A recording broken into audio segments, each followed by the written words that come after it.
വയനാട്ടിൽ ജനവാസ മേഖലയിൽ ഇറങ്ങിയ കടുവയെ കാടുകയറ്റാനുള്ള ശ്രമങ്ങൾ തുടരുകയാണ്. നിലവിൽ ചീക്കല്ലൂർ പുളിക്കൽ വയലിലെ കൈതച്ചതുപ്പിലാണ് കടുവയുള്ളത്. ചീക്കല്ലൂരിന് സമീപത്തെ വനത്തിലേക്ക് കുംകിയാനകളെ ഉപയോഗിച്ച് കടുവയെ തുരത്താനാണ് ശ്രമം.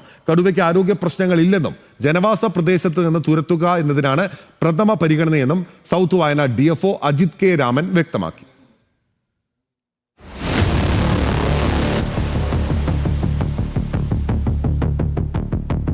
വയനാട് പനമരം പഠിക്കാൻവയൽ ഉന്നതിക്ക് സമീപമാണ് കഴിഞ്ഞ ദിവസം രാവിലെ നാട്ടുകാർ കടുവയെ കണ്ടത്.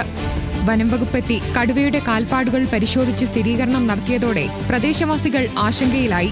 കടുവയ്ക്കായുള്ള തെരച്ചിലിനിടെ പഠിക്കാൻവയലിന് സമീപത്ത് സ്വകാര്യ വ്യക്തിയുടെ കാപ്പിത്തോട്ടത്തിൽ കടുവയുള്ളതായി സ്ഥിരീകരിച്ചു. പരിശോധനയിൽ തെർമൽ ഡ്രോണിൽ കടുവ കാപ്പിത്തോട്ടത്തിൽ വിശ്രമിക്കുന്ന ദൃശ്യങ്ങളും ലഭിച്ചു.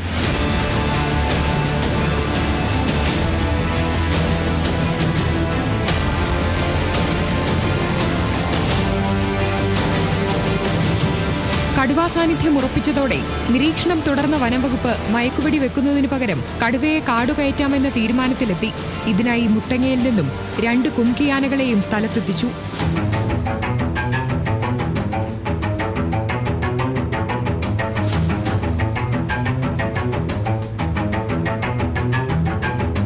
നിരീക്ഷണം തുടരുന്നതിനിടെ ഇന്ന് പുലർച്ചെയോടെ പ്രദേശത്തു നിന്ന് മാറിയ കടുവ പുഞ്ചവയൽ, ചീക്കല്ലൂർ, എരനെല്ലൂർ ഭാഗങ്ങളിൽ ചുറ്റിക്കറങ്ങി ഉച്ചയോടെ ചീക്കല്ലൂരിലെ പുളിക്കൽ വയലിലെത്തി. പുളിക്കൽ വയലിലെ കൈതച്ചതുപ്പിലാണ് നിലവിൽ കടുവയുള്ളത്. വയനാട് വനം വകുപ്പിന്റെ പട്ടികയിൽ ഉൾപ്പെട്ട 5 വയസ്സ് പ്രായമുള്ള T112 എന്ന ആൺകടുവയാണെന്ന് ഉദ്യോഗസ്ഥർ സ്ഥിരീകരിച്ചു. കടുവയ്ക്ക് ആരോഗ്യ പ്രശ്നങ്ങളില്ല. ചീക്കല്ലൂരിൽ നിന്നും 2 കിലോമീറ്റർ ദൂരെയുള്ള പാതിരിയമ്പം വനത്തിലേക്ക് കടുവയെ തുരത്താനാണ് നിലവിൽ വനംവകുപ്പിന്റെ ശ്രമം. ജനവാസ കേന്ദ്രങ്ങളിലേക്ക് ഉള്ള ഭാഗങ്ങളെല്ലാം തന്നെ കോർഡൺ ഓഫ് ചെയ്ത് സ്റ്റാഫിനെ നിർത്തി അങ്ങോട്ടേക്ക് പോകാതെ നോക്കിക്കൊണ്ട് ഈ ഒരു ഭാഗത്തേക്ക് നിർവാരം ഭാഗത്തേക്ക് ഹാർഡ്ലി 1 to 2 കിലോമീറ്റേഴ്സേ ഉള്ളൂ.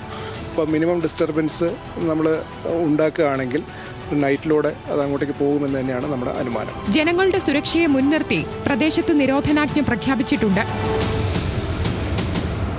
ന്യൂസ് മലയാളം, വയനാട്.